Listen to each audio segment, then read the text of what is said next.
o doutor Glauco Barreira, ele que é bacharel em Direito pela UFC, bacharel também em Teologia pela Universidade Metodista de São Paulo, tem mestrado em Direito pela UFC, é doutor em Sociologia também pela UFC e Ministério do Direito pela Faculdade Teológica Metodista Livre.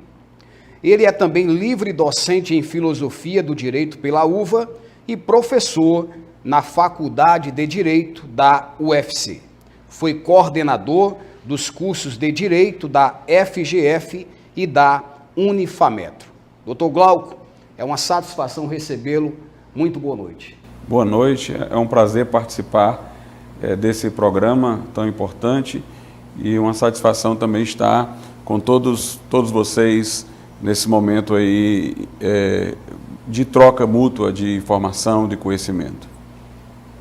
Nos acompanha aqui na apresentação o Carlos Maciel, que está aqui ao meu lado, e também o Carlos Rebouças. Boa noite, senhores. Muito boa noite, quero desejar aqui uma boa noite especial para os nossos telespectadores de Calcaia, Fortaleza, Eusébio, Maracanaú e toda a região metropolitana de Fortaleza. Boa noite a vocês todos e hoje nós vamos trazer um debate bastante interessante. Posso pegar aqui, dá licença? Por favor. O doutor Glauco lançou essa obra recentemente e é uma mistura aqui, nós vamos querer entender essa mistura aqui, direito natural, protestantismo e esfera pública. Aí daqui a pouco ele vai traduzir para você o que significa. Eu também confesso para vocês que eu estou sem entender. Não é isso, Márcio? Isso.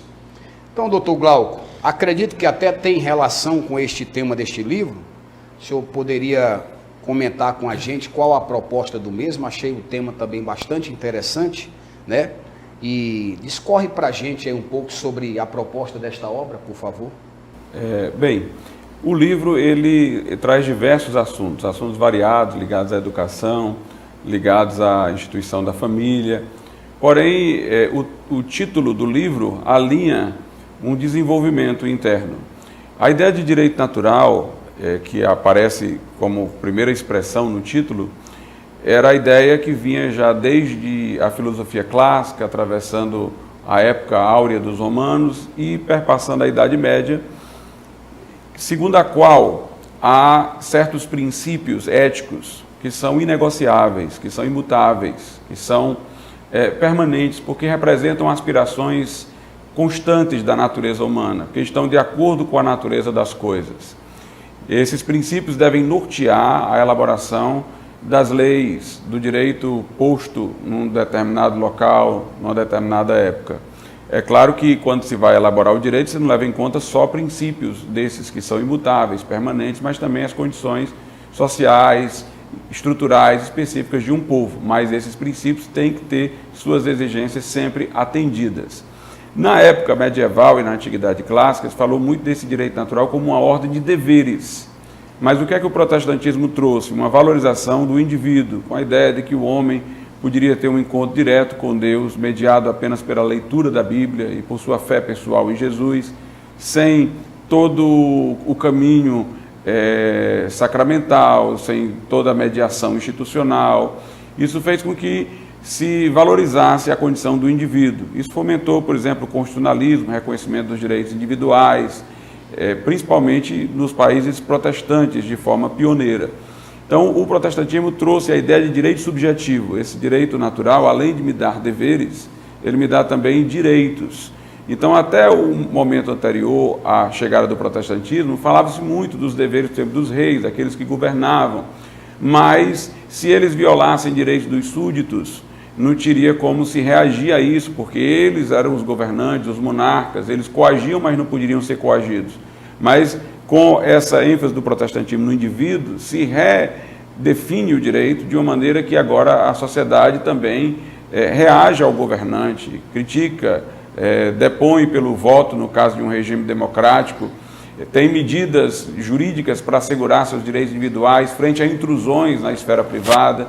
Então, isso daí trouxe uma nova visão do direito que é hoje conhecida em todo o Ocidente. Aí, por que eu entro na questão da esfera pública?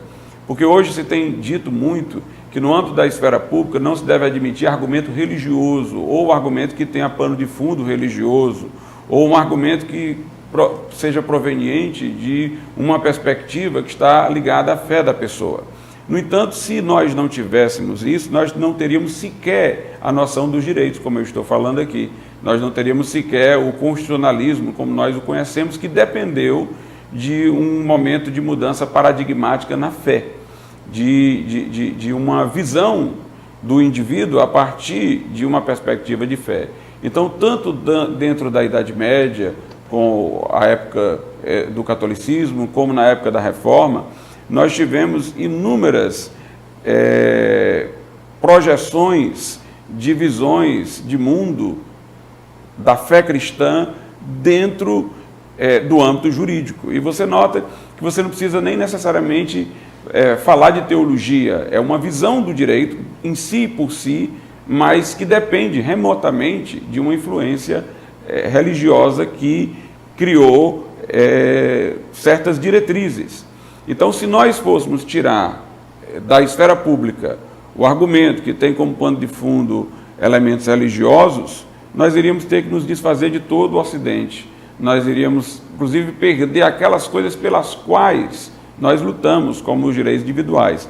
Então, o objetivo do livro é mostrar a importância do direito natural e mostrar o que o protestantismo adicionou a essa ideia de direito natural como sua contribuição e mostrar que a esfera pública se empobrece se nós limitarmos as possibilidades de argumentação à argumentação daqueles que não professam fé ou que ficam vigilantes no seu discurso para não deixar que qualquer elemento da fé entre na forma de sua visão.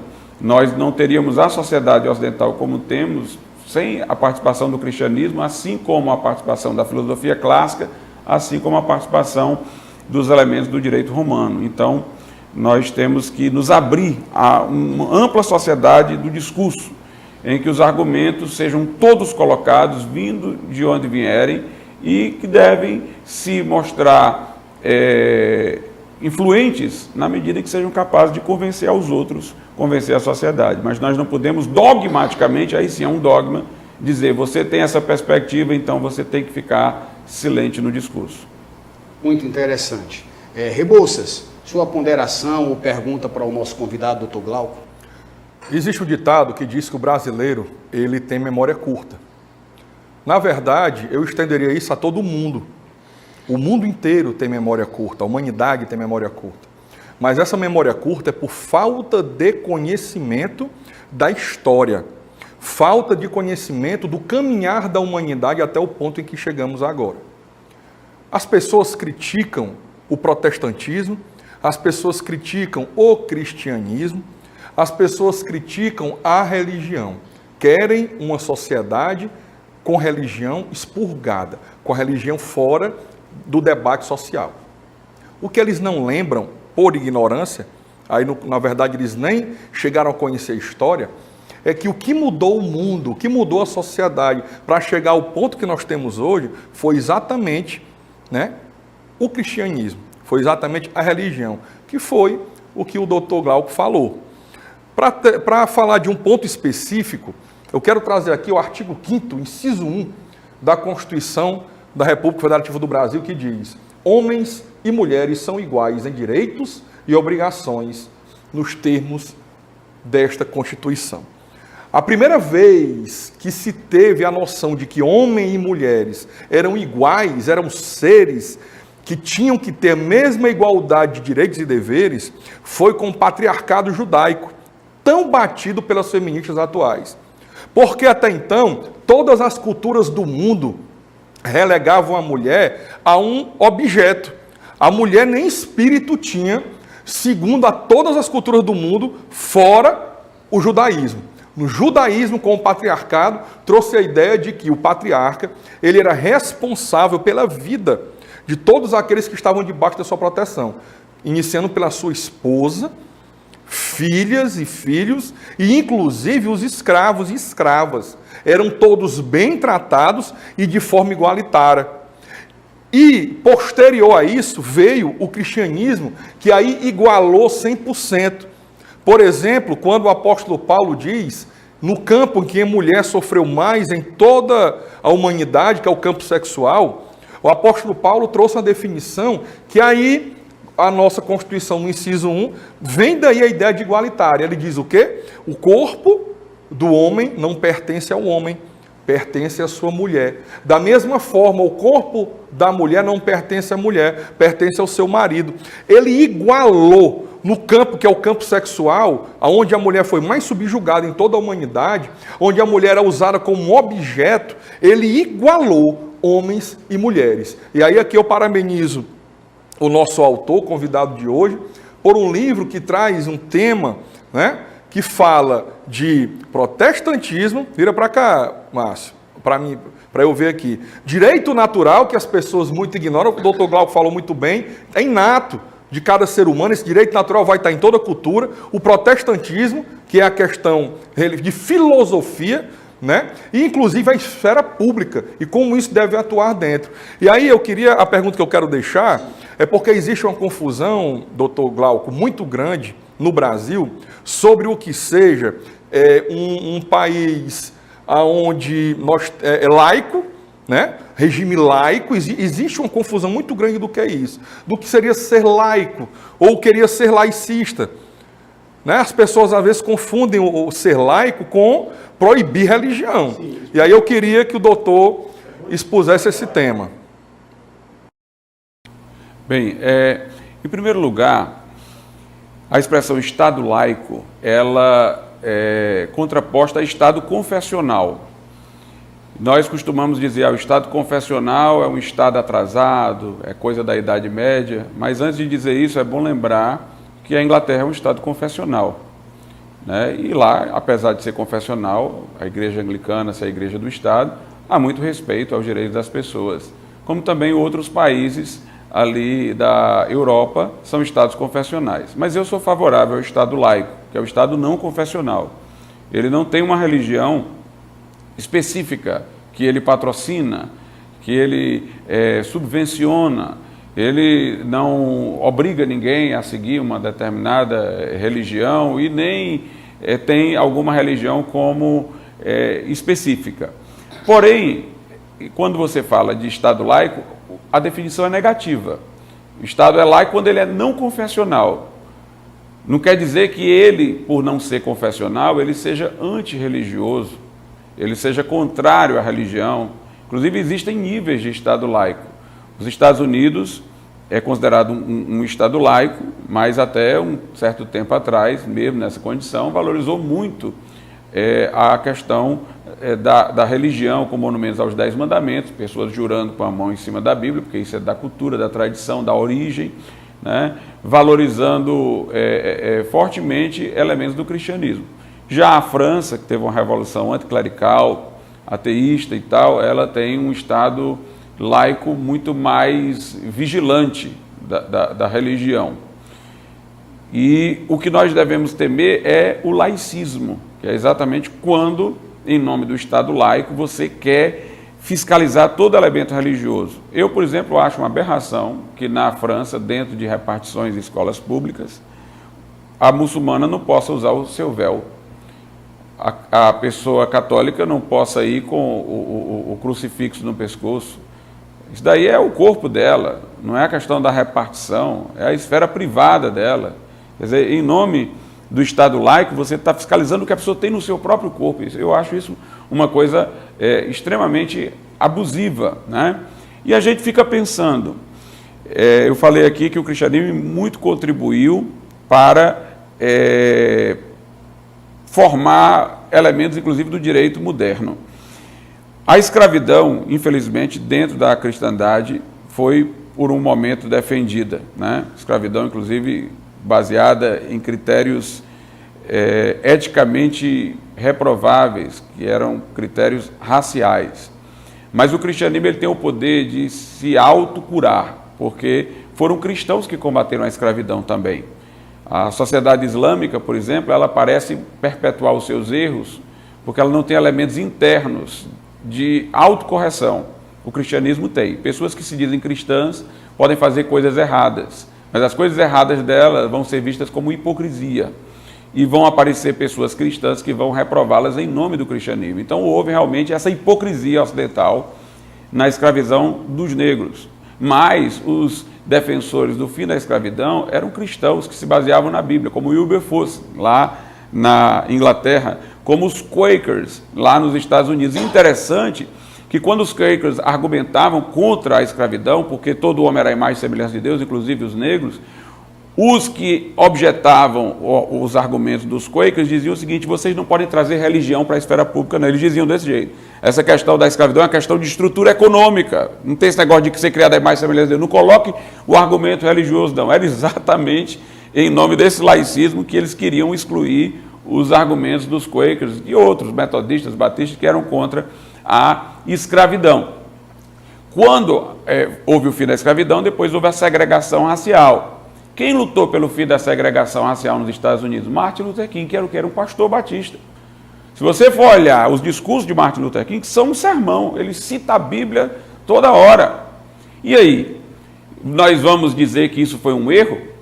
Se foi um erro, nós ainda estaríamos dentro de um regime escravocrata, nós ainda estaríamos dentro da segregação racial. Até Joaquim Nabuco, que não era assim uma pessoa muito ligada tanto à religião, aqui no Brasil, que foi um grande lutador contra a escravidão, Joaquim Nabuco, ele teve uma formação muito influenciada pela Inglaterra.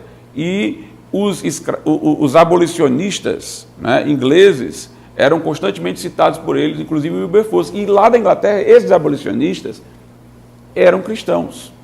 Então ele foi influenciado por um pensamento cristão para fazer oposição à escravidão. Então a gente vê que se nós tirássemos a religião do cenário público, nós estaríamos numa condição ainda muito atrasada, com escravidão, com opressão, né? Foi mencionado aqui como o cristianismo contribuiu, né, para igualar homens e mulheres, inclusive na monogamia. Porque na poligamia um homem pode ter várias mulheres, mas uma mulher não pode ter vários homens. A monogamia é a igualdade, né? Um homem com uma mulher. Então, nós acabaríamos com a monogamia, porque isso foi uma contribuição cristã, antes era a poligamia. Nós vamos acabar com o descanso sabático semanal do trabalhador, baseado exatamente na ideia bíblica da necessidade de descanso após 6 dias de trabalho, que cria inspiram todos os direitos trabalhistas, que limitam carga horária, estabelecem férias e tudo mais. Doutor, então, se me permite, só um parêntese, as pessoas ignoram tanto a história, ignoram tanto que chegam a combater aquilo que as beneficiam.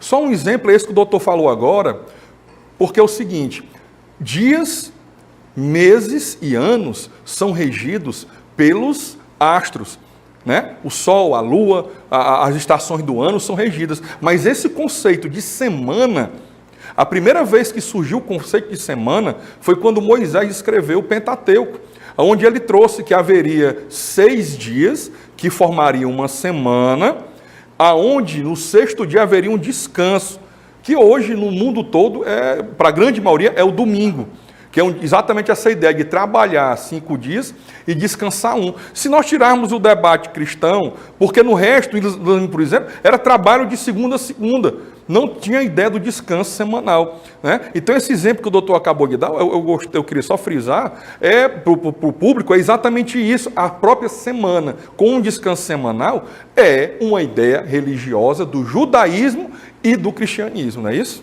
Isso, exatamente. Então, o que a gente quer dizer é o seguinte: eu não preciso que as instituições políticas, públicas, sejam instituições de fomento a uma religião específica, mas eu posso banir o discurso religioso da esfera pública, eu posso deixar de levar em conta o que uma pessoa diz sobre sua perspectiva de fé, do que é melhor para a vida pública. Se ela não está querendo impor a religião dela, ela está querendo falar de conceitos, ela está querendo falar de instituições, Por que é que eu devo aceitar ela falar sobre isso, se, por exemplo, ela tem como pano de fundo uma absoluta descrença e eu não posso levar em conta o que ela tem a contribuir na sua posição, no seu argumento para isso, só porque ela tem no pano de fundo uma posição de crença? Não seria isso uma discriminação? Não seria isso uma forma de acabar com a democracia, de controlar a fala, prejudicar a liberdade de expressão e obrigar uma pessoa para participar do cenário público, que ela negue o que há de mais importante para ela, que é a sua fé, o seu centro vital, né, que anima o seu pensamento, sua forma de pensar. Então a questão aqui não é defender que o Estado deva se unir a uma religião ou patrocinar uma religião. A questão aqui é o direito da pessoa que é religiosa de poder também falar, de poder também contribuir, de o seu argumento ser ouvido e aceito, se tem bom fundamento e capacidade de convencer a sociedade, de ganhar adesão no sentimento social. Doutor Glauco, Marciele também com certeza tem uma intervenção importante para esse assunto. Por favor, Marciele. Doutor Glauco, brilhante sua explanação, apesar que eu acho que tem alguns pontos que eu não concordo. Falando de cristianismo, religião, então a primeira pergunta: religião, cristianismo só trouxe benefício à sociedade? Essa é a minha primeira pergunta. Segundo, eu acho que essa questão democrática das pessoas, o religioso não pode ser ouvido, eu acho que é equivocado, todo mundo tem que ser ouvido, ou com religião ou não. Então fica aí a minha pergunta: a religião, o cristianismo só trouxe benefício na história da humanidade? Vou começar pelo cristianismo, né? A palavra cristianismo vem de Cristo, mas também pode ser associada à cristandade, à forma de organização religiosa, institucional daqueles que se colocaram como seguidores de Cristo. Então, se eu for olhar para Jesus, Jesus ele não feriu, não incentivou conflitos, pelo contrário, ele foi crucificado. Cremos como cristãos que ele ressuscitou, ensinou os seus discípulos a não resistência, aqueles que eram mais discriminados, os leprosos, que ninguém deles se aproximava, ele os tocou para curar. Jesus conversou publicamente com a mulher samaritana, apareceu ressuscitado às mulheres primeiramente, que não podiam naquele tempo ser testemunha em processo, ele as fez testemunha de sua ressurreição, acolheu as crianças que eram colocadas no direito romano, por exemplo, na mesma condição que os escravos. Jesus acolheu os desprezados, os desvalidos. Jesus ensinou uma ética do amor, e eu acredito que uma pessoa lendo os evangelhos, vendo o que Jesus realmente ensinou, não poderá achar que tudo o que ele disse em termos éticos e tudo o que ele fez não seja um bom modelo para a sociedade. Agora, infelizmente, muitos daqueles que defenderam o cristianismo, né, e as instituições que surgiram, cometeram coisas inaceitáveis, como guerras, como as cruzadas, muita hostilidade para com os judeus, esquecendo-se inclusive que Jesus era judeu, que os apóstolos eram judeus. Usando o viés religioso. Né? Usando o viés religioso, né? Dizendo que porque os judeus crucificaram Jesus deveriam ser hostilizados, quando na verdade os apóstolos que pregaram o evangelho aos gentios eram judeus. A igreja começou em Jerusalém e tal, e Paulo fala que nós somos até devedores dos judeus. Ele fala às comunidades cristãs dentre os gentios que elas deveriam ajudar os pobres de Jerusalém, porque eles já haviam feito muito por eles, lhes trazendo o evangelho. Mas houve essa deturpação posteriormente, né, cruzadas para promover batalhas e guerras e tal, Inquisição, inúmeras coisas desse tipo aberrantes. Mas a grande questão é que quem criticou essas coisas, criticou em nome do cristianismo. Porque dentro do paganismo, essas coisas aí que aconteceram de forma errada dentro da cristandade, aconteceram de forma muito pior dentro do paganismo. Há exemplo, por exemplo, das arenas em Roma, em que, por exemplo, cristãos eram colocados para serem mortos pelos animais, pessoas lutavam, no caso, os gladiadores até a morte, coisas bárbaras, filhos eram abandonados em cima das montanhas para morrerem porque os pais não queriam criar, todas essas coisas que existiam, filhos sacrificados ao deus Moloque, recém-nascidos, para queimar em cima daquele ídolo. Então, existiam coisas aberrantes no paganismo. A cristandade proporcionalmente errou menos, mas de um certo modo errou mais porque tinha mais conhecimento, por causa do modelo e do exemplo de Cristo. Mas a questão é que foram cristãos que criticaram essas deturpações para haver uma autocorreção. É o que eu digo, o cristianismo, ele teve representantes ruins, que fizeram coisas erradas, mas ele tem remédio para os seus próprios problemas, porque ele tem os princípios para autocorreção. A religião no mundo, claro, ela envolve guerras, envolve coisas ruins, mas a grande questão é, se não fossem essas religiões, as guerras existiriam da mesma forma? Existiriam, porque quando as guerras acontecem, tem motivos políticos, motivos de dominação, e a religião é apenas um pretexto utilizado, né? O comunismo era ateu, mas promoveu inúmeras guerras no mundo e fez atrocidades, principalmente na época de Stalin. O nazismo tinha uma religião panteísta, uma religião nacional, uma religião política, e quantas atrocidades promoveu, né? Então, o homem, ele é corrupto, a Bíblia o diz, o cristianismo assegura, e sendo corrupto, ele é capaz de deturpar as melhores coisas, e entre elas, o cristianismo. Doutor Glauco, no 4º capítulo do seu livro, nós temos aqui o título Religião, Esfera Pública e Secularismo. E nós, olhando para a situação do Brasil, da política brasileira hoje, daquilo que tem acontecido, nós gostaríamos de saber se existe alguma relação da sua proposta, do seu livro, com o cenário político do Brasil atualmente, quando nós temos, por exemplo, a grande mídia dizendo que o atual governo brasileiro tem uma pauta ideológica, tem uma pauta de costumes, trazendo o viés aí da fé, do cristianismo, né, com a questão da vida pública. Então, que relação é essa, doutor Glauco, entre a religião e a esfera pública? Dá para conciliar ou sempre nós teremos aí um embate, um debate neste sentido? Pois é, nós temos aqui dado inúmeros exemplos, né, de como, a partir de perspectivas religiosas, pessoas influenciaram a esfera pública.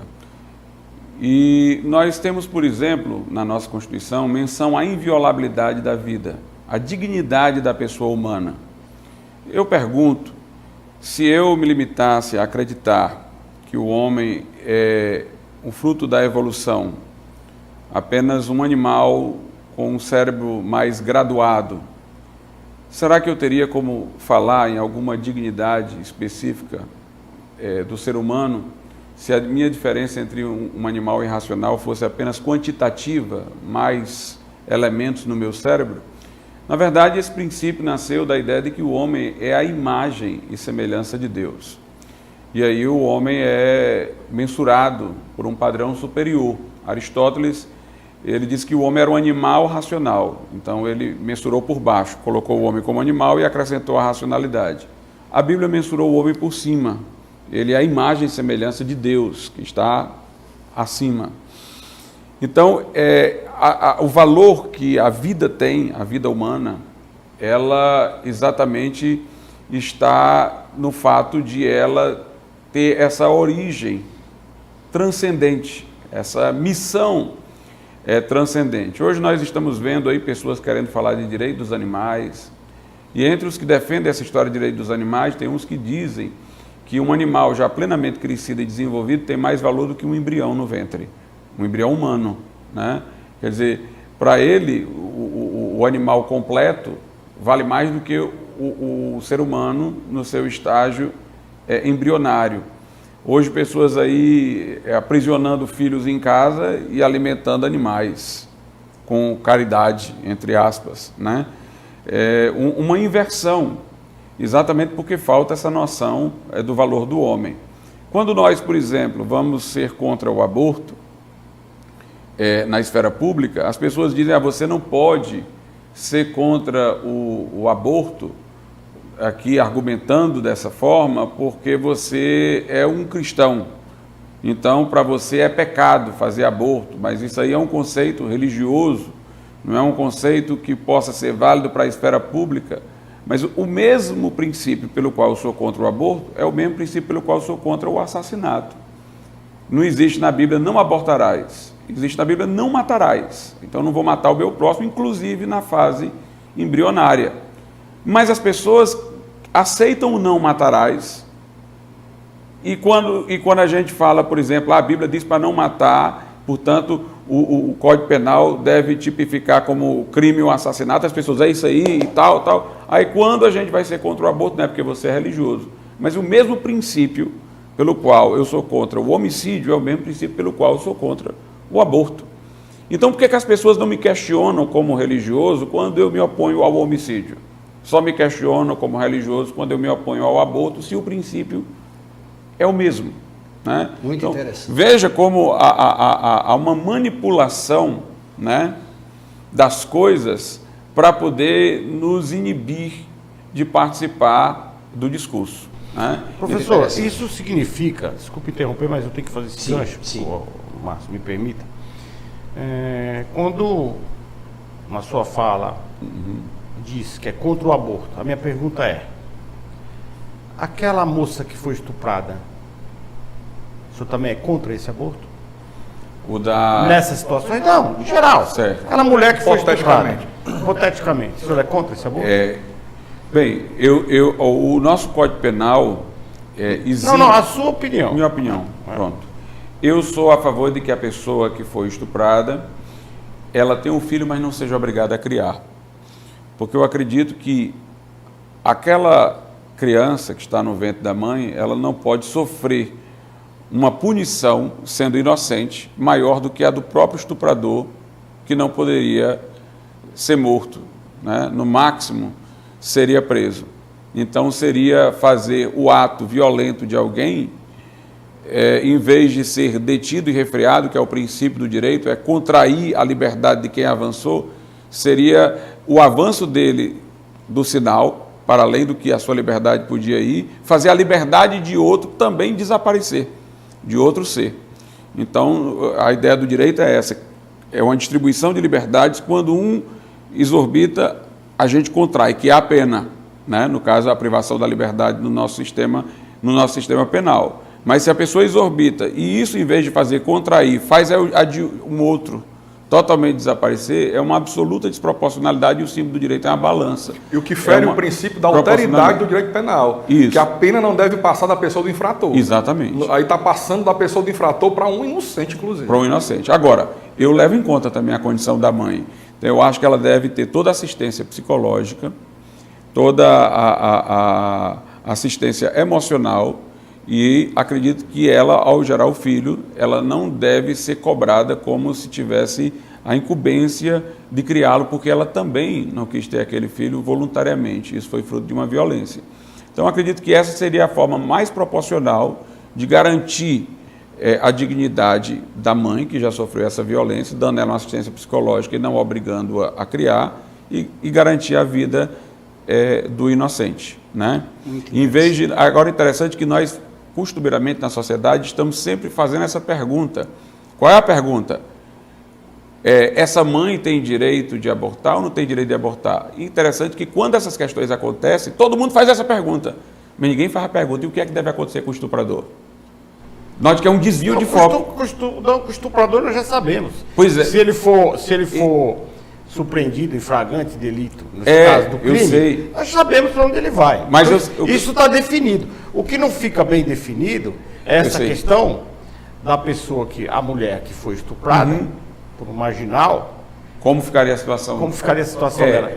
Então, legalmente é definido, Marcelo. Então, mas o meu comentário, não pode também não é jurídico, o meu comentário é midiático. Eu estou querendo dizer que a mídia não vai atrás de investigar quem é o estuprador, não vai atrás de digamos assim, de buscar onde esse cara está, se ele fugiu. Quais as e tal. consequências? Ela gira o foco todo para Abortar a criança. o aborto, né?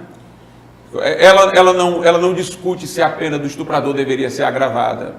Ela foge dessa questão. Ela foge se ela deveria haver um monitoramento como tem nos Estados Unidos. Porque tem uma influência ideológica aí para poder desviar o foco, né? Doutor Glauco, também na linha do que aborda o livro, que relaciona a questão da fé, da religião, o livro, a expressão protestantismo, né?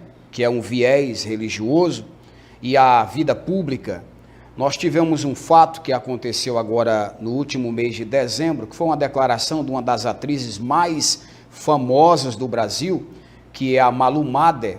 Ela saiu criticando o governo de Jair Bolsonaro por bater muito na tecla do viés cristão, do viés ideológico da vida cristã, e ela disse que nós não podemos admitir um governo que usa Deus como cabo eleitoral. Tem fundamento, Rebouças, essa fala da Malu Mader? Bolsonaro está usando Deus, o aspecto religioso, como cabo eleitoral na questão política e pública? Imaginemos o seguinte, se uma atriz como a Malu Mader quer retirar do presidente da República Federativa do Brasil o direito de livre manifestação do pensamento e convicção religiosa, assegurado na Constituição Federal, no seu artigo 5º, incisos 6º e 7º. O artigo 6º diz, é inviolável a liberdade de consciência e de crença. É inviolável. O artigo 7º diz, é assegurado no termo da lei a prestação de assistência religiosa nas entidades civis, militares e internação coletiva. Enquanto a Constituição assegura a livre manifestação do pensamento e da convicção individual religiosa, ou seja, a minha convicção individual, eu posso manifestá-la publicamente, assegurado constitucionalmente. E, inclusive, a Constituição reconhece que isso é benéfico à sociedade, que garante eu levar essa minha livre convicção, e aqui eu falo de toda e qualquer religião, eu levar essa minha livre convicção e esses meus princípios para as entidades civis, militares de internação coletiva, ou seja, os hospitais e até os presídios. Então, se uma pessoa de reconhecimento nacional, como uma atriz que é essa, Malu Mader, quer privar o presidente da República de um direito constitucional, de uma garantia individual, constitucionalmente garantida, imagine o que vão querer fazer com um cidadão comum, como eu e você.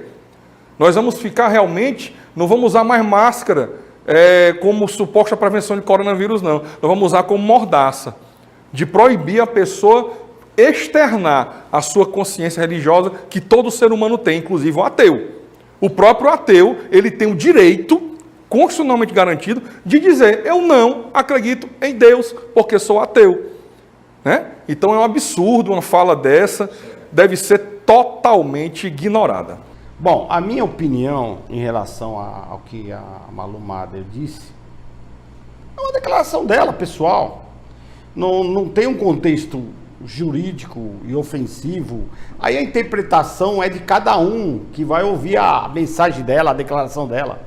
Eu, particularmente, quando nós estávamos debatendo aqui sobre o aborto, no caso específico que foi colocado do estupro, eu sou totalmente a favor. Como eu sou a favor do controle da natalidade, como eu sou a favor da legalização das drogas. Cada um faz o que quer, cada um fala o que quer e o que pensa. Agora, as consequências podem vir depois juridicamente. Essa é a questão.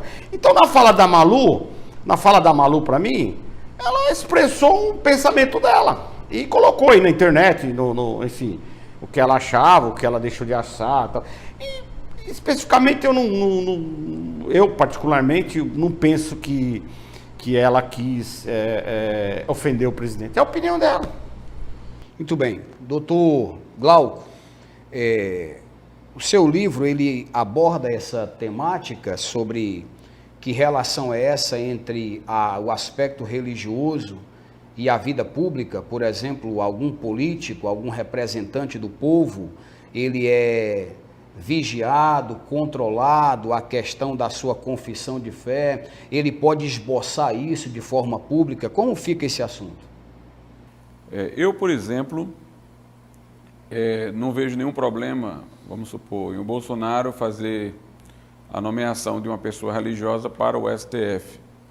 Mas eu acho que ele não deveria falar isso, porque dá a entender que ele estaria escolhendo uma pessoa por causa da religião, independente das qualificações. Né? É o que parece, né? Até porque ele falou e não fez, né? Ficou mais feio ainda. Exatamente. Ele falou e não fez. E não fez. Então eu acho que isso desgasta muito, porque cria todo um ônus depois para argumentar e até para quem o defende, para explicar o que é que ele quis dizer, né? Então, eu acho uma coisa que nós deveríamos falar com mais propriedade, né? Mas é claro que ele pode entender que para trazer um pensamento mais dialético ali dentro do tribunal, que vem se posicionando sempre numa determinada direção, ter uma pessoa que vai seguir uma outra visão do mundo, né? É bom lembrar que nossa Constituição, ela invoca Deus no seu preâmbulo, né? Os constituintes elaboraram a Constituição invocando a proteção de Deus. Nossa Constituição também fala do ensino religioso facultativo nas escolas públicas. Inclusive, não entendi nem por que isso foi colocado em discussão no STF, porque se poderia declarar inconstitucional um artigo constitucional? Você vai pôr em questão a própria Constituição? Agora, a perseguição religiosa, pura e simples. Professor, a fala específica da Malu Mader, o que o professor pensa sobre isso? Bem, eu acho o seguinte, eu acho que ela está dando a opinião dela, né, de que há uma instrumentalização, é um juízo subjetivo, ela está fazendo um julgamento sobre as intenções de alguém, né? Então, isso daí eu não vou opinar, porque entra numa questão de como ela vê alguém. Eu não tenho como mudar a cabeça de uma pessoa a opinião dela. Que vem, a opinião dela. Agora, a questão é uma opinião dessas dentro do cenário que nós estamos. Então, numa situação normal, isso, por exemplo, numa época pretérita, dentro da nossa história e tudo, em que a religião era vista como uma coisa que poderia trazer grandes contribuições para a sociedade, uma opinião dessa seria uma opinião, e não passaria de uma opinião. Mas no ambiente de vigilância, em que as pessoas estão nessa febre por um laicismo, por não deixar que nenhum argumento de alguém, a partir da perspectiva da sua fé, seja ouvido, nessa situação, nessa conjuntura que nós estamos, a palavra dela vai ser verberada por aqueles que defendem isso. No início era uma opinião subjetiva, mas aqueles que defendem isso, essa completa remoção da perspectiva religiosa da esfera pública, eles vão tomar a frase dela e vão transformar num slogan para poder bater nessa linha. E aí é onde há a minha preocupação. Nada contra a opinião subjetiva dela, né? Nem vou criticar porque deu essa opinião, mas eu vou criticar aqueles que estarão provavelmente tomando a posição dela para ir mais além, né? Para poder tirar da pessoa a liberdade de expressão. Se o Bolsonaro fala Deus acima de tudo, hipocritamente ou não, é uma análise subjetiva da intenção dele, eu não vou nem entrar nesse mérito. Agora, que ele possa falar que Deus está acima de tudo, eu não posso também objetar a isso, né? Essas pessoas que vão usar esta frase, né, nesse momento, como o doutor declarou, essa frase para criticar o presidente, coisa parecida, também é uma opinião dela. Nós temos que entender que nós não vivemos numa ditadura. Nós estamos livres para se expressar. Por isso que quando eu falo do livre-arbítrio e da legalização da droga, da questão natalidade, do controle de natalidade, a questão do... É a minha opinião. Agora, eu posso usar uma fala sua para amanhã ou depois fazer uma manifestação, como a gente sempre prega aqui no programa, o filósofo tal falou, o religioso tal falou, está na Bíblia isso, está na Bíblia... Então, todo mundo usa algo de alicerce para se criar, para se estabelecer uma discussão. Agora, não vivemos uma ditadura, então eu acho que quem vai pegar a frase dela e fazer algo com a frase dela também tem o direito de se expressar. Tem. Veja bem, para me fazer entender, quando eu estou dizendo que outros vão dar eco ao que ela está dizendo dentro de outra conjuntura, eu estou querendo dizer que essa expressão, que é uma opinião subjetiva, vai depois aparecer associada com uma proposta laicista.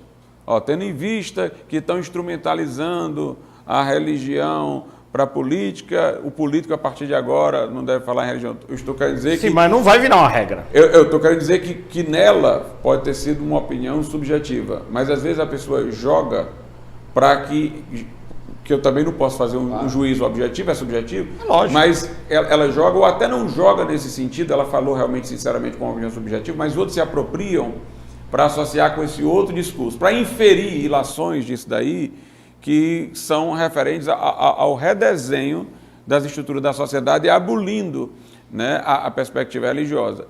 Mesmo os que defendem isso podem falar, ele pode falar isso daí, mas eu estou querendo dizer que isso daí, se chegasse nesse plano de isso remodelar as instituições, poderia haver um desprestígio para a liberdade religiosa, né? E aí nós estaríamos chegando numa situação de ameaça às liberdades. Eu estou indo de um fato potencial às suas possibilidades mais drásticas. Eu não estou dizendo que isso vai acontecer. Sim, eu entendo, mas eu estou dizendo que a gente pode fazer um comentário com preocupação, né? Com preocupação, levando em conta essa conjuntura, como tem pessoas que têm uma posição vigilante contra a religião e estão se apropriando de qualquer coisa que alguém que tem uma imagem pública diz para ir reforçando sua perspectiva com argumentos. Dentro dessa perspectiva, o senhor é professor, tem formação em Direito e é professor em Direito, né? Parece que quando um determinado candidato lança uma proposta de governo, um plano de governo, existe alguma análise prévia, inclusive nos órgãos do direito relacionados às eleições, por exemplo, o TSE, se esse plano, se essa proposta de governo está crível, está de acordo com a própria legislação brasileira, sim ou não? Não existe isso? E o próprio governo federal, no seu plano de governo, na sua proposta de governo, ele já tocava nessa pauta ideológica. Ele já tocava nessa pauta, por exemplo, o Marcieri falou sobre quando ele é favorável ou não ao aborto, na proposta de governo do presidente Bolsonaro, ele já tocava nisso, que ele seria contrário ao aborto, iria trabalhar para que o aborto não virasse lei, não virasse regra. Então comenta um pouco sobre isso. Existe mesmo algum problema de você trazer uma pauta ideológica nesta conjuntura? Ele obviamente vai ser contrário ao aborto, mas baseado no direito à vida, né? Ele não vai colocar lá no seu partido uma fundamentação necessariamente religiosa, ele vai colocar uma fundamentação jurídica, filosófica, agora que é uma projeção, noutra esfera de discurso, né, de convicções religiosas que estão sendo traduzidas para argumentos que possam ter audiência para além do nicho religioso, né, possam convencer outras pessoas. Mas eu aproveito essa sua pergunta para colocar outras questões. Por exemplo, pessoas de outros partidos. Eu aqui não quero entrar no mérito se Bolsonaro instrumentaliza, não instrumentaliza. Talvez haja até as duas coisas. Às vezes instrumentaliza, às vezes não. Não é o meu interesse entrar numa coisa que eu não posso sondar a subjetividade de alguém. Mas as pessoas de partidos de esquerda também não aparecem em cenas, em missas próxima às eleições. Vai na missa, vai no espiritismo, vai na Umbanda, vai no culto. Tem pessoas da Umbanda fazendo ali coisas. E o mesmo político de esquerda vai para todo. Pois é. Então, se estivessem instrumentalizando necessariamente, todos estariam instrumentalizando, né? É uma possibilidade até, nem nego isso não. Mas eu estou querendo dizer que a crítica seletiva, ela não é muito justa. Doutor, o senhor estava falando sobre um outro aspecto dessa relação aí entre fé, religião e a esfera pública, por favor. O que eu ia comentar é o seguinte: os que militam hoje com muita força a favor do laicismo, do afastamento do discurso com fundo religioso da esfera pública, os que defendem muito essa remoção, né, da perspectiva religiosa, são os que hoje estão em partidos de esquerda. E é bom dizer que esses partidos de esquerda se alimentaram muito na teologia da libertação. Usaram toda uma estrutura das comunidades eclesiais de base, da teologia da libertação, para eles ganharem força. A teologia da libertação, aquela teologia da qual se tornou o grande corifeu aqui no Brasil, Leonardo Boff, que procurava fazer uma conciliação de pautas cristãs com pautas marxistas e fazia uma releitura da Bíblia de maneira que ela pudesse se conformar com a visão de mundo marxista, que originariamente era ateísta, mas se transfigurava o marxismo num discurso religioso. E os partidos de esquerda se fortaleceram, se difundiram dentro de ambientes religiosos através dessa teologia da libertação, com uma parceria bem nítida, bem clara. Então, por que esses mesmos grupos agora estão querendo que, do ponto de vista religioso, ninguém fale da esfera pública? Que forma de instrumentalização maior foi essa do que a teologia da libertação? Porque a teologia da libertação é deliberadamente o pensamento cristão se subordinando a um pensamento político determinado, que é o marxismo. Isso aqui é uma instrumentalização às claras, né? E essas pessoas querem hoje banir religiões que não têm uma pretensão de fazer esse sincretismo com o pensamento político. Elas podem até ter posições políticas, preferências políticas, mas não têm essa pretensão deliberada de fazer um sincretismo.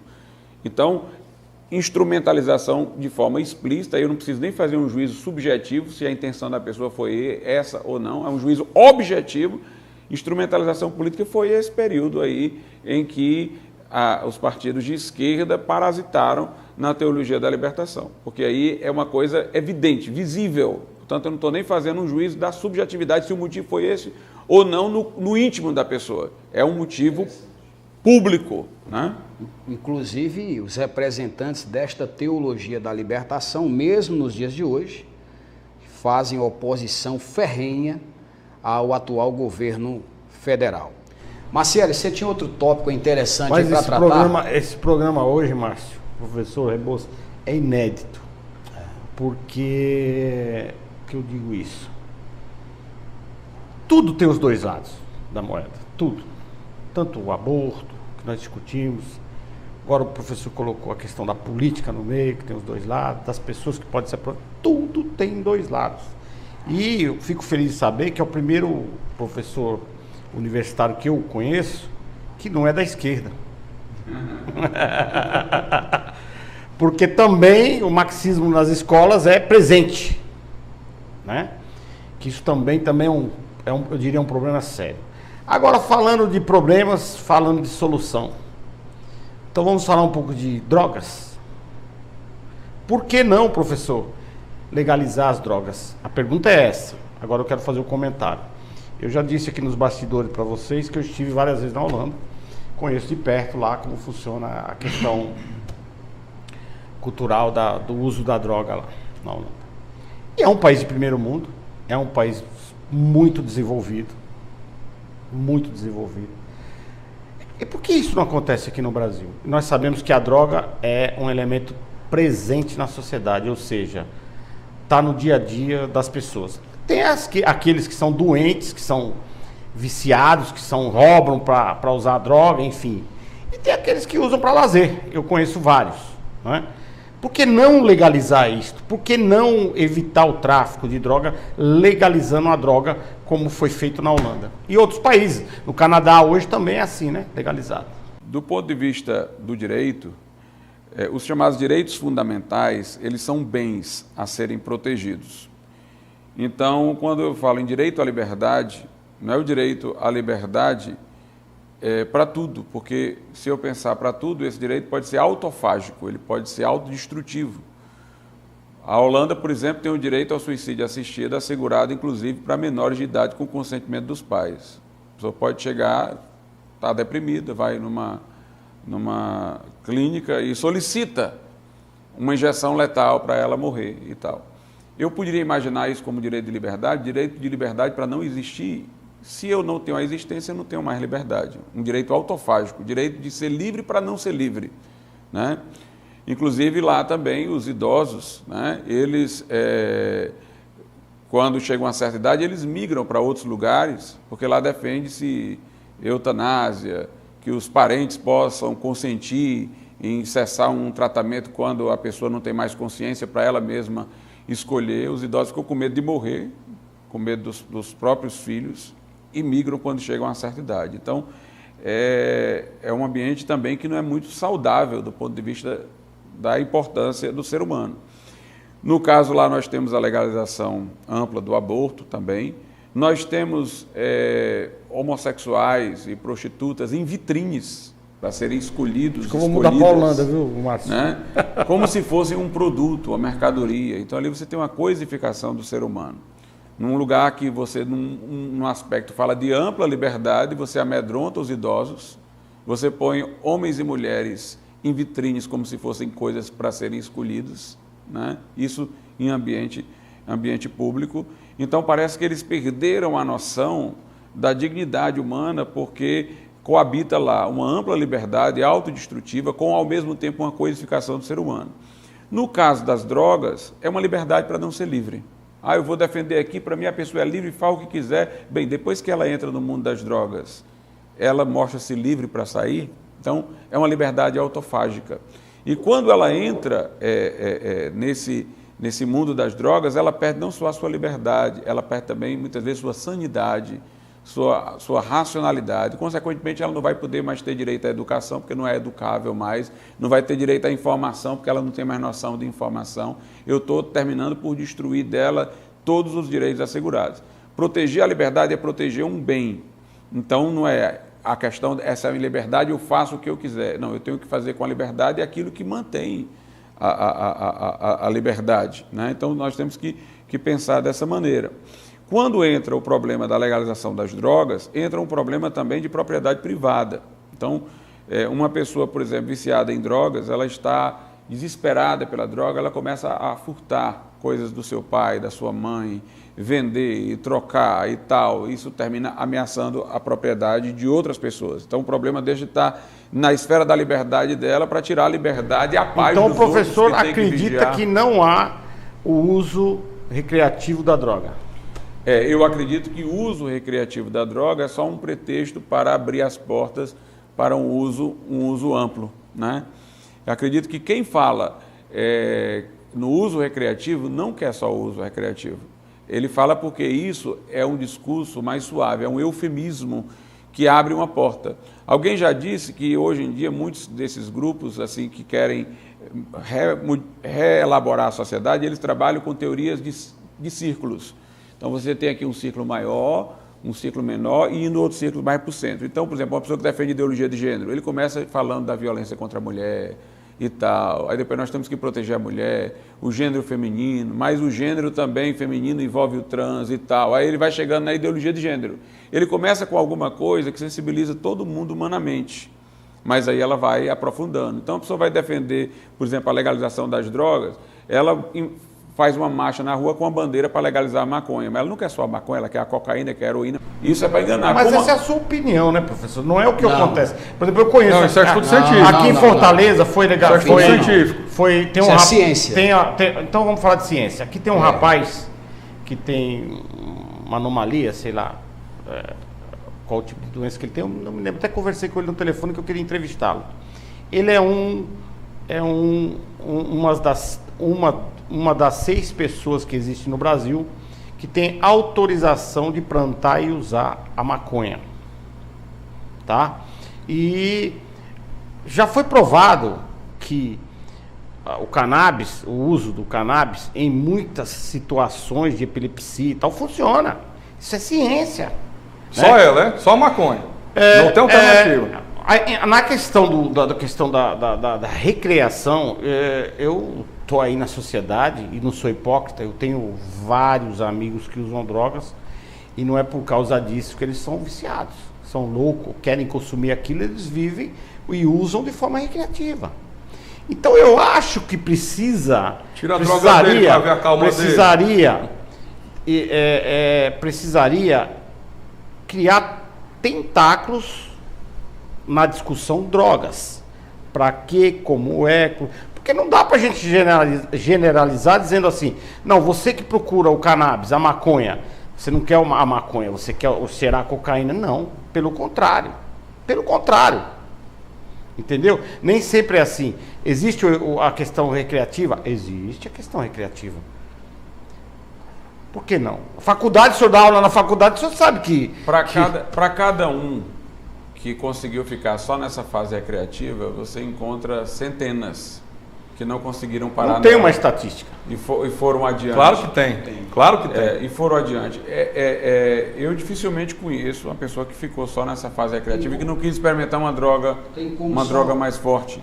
Professor, é importante observar para o nosso telespectador, o senhor é professor de Direito, e nós estamos falando sobre a questão da ideologia cristã, que essa sua fala nem tem por base única e exclusivamente nem qualquer tipo de ideologia cristã, nem a questão puramente da lei, né? Nós sabemos que nós temos na própria UFC, onde o senhor ministra, experts nesta área que mostram o poder destruidor e devassador do uso das drogas, como por exemplo o psiquiatra professor Fábio de Matos, que inclusive esteve recentemente lá no Congresso dando palestra para deputados, para senadores, mostrando as razões pelas quais no Brasil o consumo de drogas, da maconha, não deveriam ser legalizados. O senhor deve ter conhecimento disso e era importante o senhor comentar também sobre esse aspecto científico que prova a vida terrível que tem aquelas pessoas que estão hoje dependendo de algum tipo de droga para se sentir, né, alegre, feliz, contente com a existência. As drogas causam sérios danos cerebrais, né? E a maconha, que é tida como uma droga menos ofensiva, ela é causadora de esquizofrenia. E há estatísticas que mostram como ela contribui para a esquizofrenia, tendências suicidas. Geralmente aqueles que argumentam a favor das drogas apelam para um tipo de argumentação econômica, isso aí vai gerar emprego, vai gerar renda e tal. Vai destruir também muitos lares e famílias. E a gente pergunta, depois que nós tivemos vendas de CD e DVD, a pirataria diminuiu? Não diminuiu. Então vai continuar existindo aquela venda não controlada, né? Aquela venda ilegal e, portanto, isso não vai acabar com o tráfico de drogas ilegal e o traficante, principalmente na forma como o tráfico se disseminou no Brasil, ele faz questão de não apenas viciar a pessoa, mas dar a ela condições de conseguir dinheiro para que possa voltar a comprar. Então ele dá uma arma para a pessoa assaltar, ele estimula a pessoa ao crime para que ela possa ter os recursos quando lhe faltam a furtar, para que possa manter a aquisição constante das drogas. Então, eu acredito que isso não vai gerar problema, não vai gerar, melhor dizendo, solução para nada, a legalização. Na questão jurídica, doutor, esse caso que o Marcieri colocou, aquelas pessoas, se existe algum índice de algumas pessoas que conseguem usar a droga sem trazer prejuízo próprio, como que ficaria esse caso que o Marcieri falou diante do direito daquela pessoa? Pois é, será que realmente não causa prejuízo próprio? Será que isso não perturba essas pessoas de alguma maneira? Eu não estou falando daquele que experimentou e deixou, né? Aquele que só fez um experimento, né? Eu estou falando de uma pessoa que tem a constância de usar, embora diga que seja recreativo. Isso daí deve ter causado danos, isso aí pode ter levado à esquizofrenia. Você consegue, muitas vezes, com a esquizofrenia, viver socialmente de forma aparentemente normal, mas você está com sérios problemas. Será que essa pessoa não está compensando esses problemas com outras medicações que ela não precisaria estar tomando e precisa tomar, porque fez aquisição de, de outras enfermidades e tal, através disso daí? Entendi. Então, eu acho uma coisa muito perigosa, até porque a legislação, ela tem um efeito pedagógico. Aquilo que você descriminaliza, ou aquilo que você criminaliza, né, vai influenciar a perspectiva das pessoas, principalmente dos jovens. Então, a lei tem um efeito pedagógico.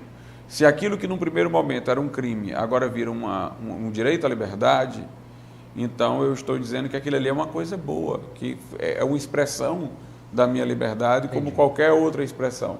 Então, eu devo pensar em como eu vou estar educando e formando os jovens. Entendi. Né? Rebouças, o que é que você pensa a respeito disso, meu nobre? A droga é uma droga e quem usa a droga está apenas satisfazendo os próprios maus desejos.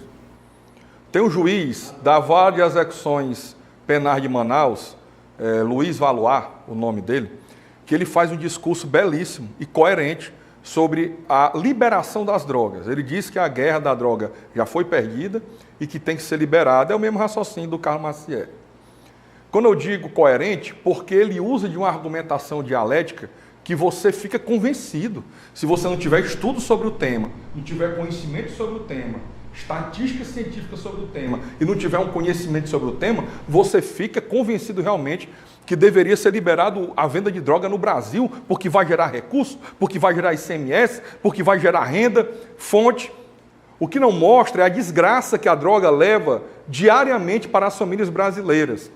Se eu for ter esse raciocínio que nós vamos liberar a droga porque existe droga em todo canto, então nós vamos liberar o homicídio, porque no Ceará tem mais homicídio do que coronavírus. Nós vamos liberar aí a prostituição, colocando a degradação humana, como foi trazido aqui o exemplo da Holanda, com exposição ali na Avenida Beira-Mar, na Pontes Vieira, na Santos Dumont, com vitrines de dia e de noite com mulheres nuas, travestis nuas, crianças nuas. Vamos liberar tudo. O raciocínio destrutivo que quer levar a sociedade para o poço, como a Bíblia diz, um abismo puxa outro abismo. É isso que o ser humano quer. O ser humano não quer liberar a maconha, não. O ser humano quer liberar a maconha como uma forma de entrada para todas as outras drogas. É a destruição do ser humano. Essa semana nós tivemos no centro, na aldeota de Fortaleza, uma mulher, às 3h30 da tarde, uma mulher de condição financeira, porque estava em um carrão, que bateu em vários carros e ficou ali, desceu do carro altamente embriagada, esculhambando todo mundo que passava. É esse, meus amigos, o resultado das drogas. E no caso aí, uma droga tida como lícita, que é o álcool, se é que ela tinha usado apenas o álcool. A droga é um fator de destruição da família, que é a base da sociedade e, consequentemente, destrói toda a sociedade. Eu jamais seria a favor da liberação da droga e vou além. Um grande erro do legislador brasileiro não foi, algumas pessoas dizem que foi descriminalizado o uso da droga. Não foi. Ela foi despenalizada. O maconheiro que for preso usando maconha, ele cometeu um crime, só que é um crime sem pena de prisão. É um crime onde a pena vai ser prestação de justiça à comunidade, vai ser levar uma correção moral do juiz. É uma pena, ela foi despenalizada no sentido de cadeia, mas o uso de droga ainda é crime no Brasil e deveria, na minha opinião, voltar a ser crime punido com uma prisão. Talvez uma prisão diferenciada dos que praticam os outros crimes. Uma prisão em separado, como é, por exemplo, por devedor de pensão alimentícia que não cometeu crime, é a prisão civil. Mas, apesar de ser um crime o uso de droga, quando for só pelo uso de droga, deveria sim continuar sendo preso. Sabe por quê? Sim. Senão vamos liberar a receptação. Porque o receptador não assaltou ninguém. O receptador não furtou ninguém. O receptador não cometeu um crime primário, ele cometeu o crime secundário, que é qual? Adquirir, guardar, transportar, ter em depósito. E vários outros verbos do tipo penal, produto de crime. O cara roubou um celular, matou uma pessoa por causa do celular, que é comum hoje. E o receptador vai e compra aquele celular aonde foi um assalto tirado a vida de um filho de família decente, de um cidadão, ou até de uma pessoa que fosse até bandido, não importa, mas foi tirado uma vida. E aí o receptador compra aquele produto. Por que aconteceu o assalto? Porque tem quem compre. Porque tem o receptador. Por que tem o tráfico de droga? Porque tem quem compre, tem quem use. E muita gente hipócrita, que está aí nos altos cargos políticos, é usuário de droga pesada. Não é de maconha, não. É de droga pesada e financia o tráfico. Então nós temos que cortar, como dizia um candidato aqui de Fortaleza, aqui há muitos anos na política, cortar o mal pela raiz. Nós temos que cortar o mal pela raiz. Droga tem que ser combatida em todos os níveis. Não tem conversa bonita, não. A droga só traz desgraça. Me dê aí um exemplo. O Marcieri falou aqui do uso da maconha, da cannabis, que é a palavra bonita, científica. Aí a ciência vale, né? Para doença. Quer dizer que para aquela doença só tem a maconha? Se você vai em farmácia por qualquer doença, você tem opções de medicamentos. Mas para aquela doença só tem maconha? Isso é um absurdo, isso é contra a ciência, ideologia a favor da destruição da humanidade. Muito bem. E aí, Marcelo, aproveita aí e faz um adendo sobre essa fala. Primeiro é o seguinte, suas considerações finais. Eu queria agradecer a presença do Dr. Glauco aqui no nosso programa. Você vê que o programa é bastante polêmico, aqui a gente fala de tudo. E eu vou deixar uma observação aqui no ar, eu não vou perguntar para ninguém, para não ser indelicado. Mas nunca ninguém aqui foi pro cabaré, viu? Prostituição aqui nunca ninguém praticou, nunca ninguém foi pro cabaré. Nunca ninguém bebeu. E aí vamos liberar, porque... Não, eu não tô falando de se liberar, não. Tô dizendo que nunca ninguém foi pro cabaré aqui. Mas a pessoa que foi deixa de ir, Marcelo. É todo mundo santinho, né? Deixa de ir, Marcelo. Nós e todo mundo de casa, nunca ninguém foi para um cabaré, nunca ninguém saiu com uma prostituta, mas enfim. Eu nunca fui. É isso que eu falo. Nem eu. É isso que eu falo, que a maioria da sociedade é hipócrita. Mas, professor, agradeço a sua visita aqui no nosso programa e não vai faltar oportunidade para nós trazermos ele aqui de novo e colocarmos ele no bico de sinuca. Claro. Nem colocamos. Hoje foi. E vai ser um prazer. Claro. É isso aí, gente. Aliás, deixa eu me despedir aqui e até a próxima semana. Fiquem bem. Professor, obrigado pela prazer presença, enorme. Foi uma satisfação para a gente. Muito bom. Com certeza para os nossos telespectadores foi enriquecedor. Que bom, muito bom, achei os temas muito bons, muito dialético, é isso aí mesmo. E aí, Rebouça, suas considerações finais? Bom, você, amigo telespectador, que é de esquerda, vai ter raiva de sentar nos meus canais. Mas você que é cristão, conservador de direita, procura aí Carlos Rebouças no YouTube, no Instagram, aparece aí Carlos Rebouças, advogado cristão.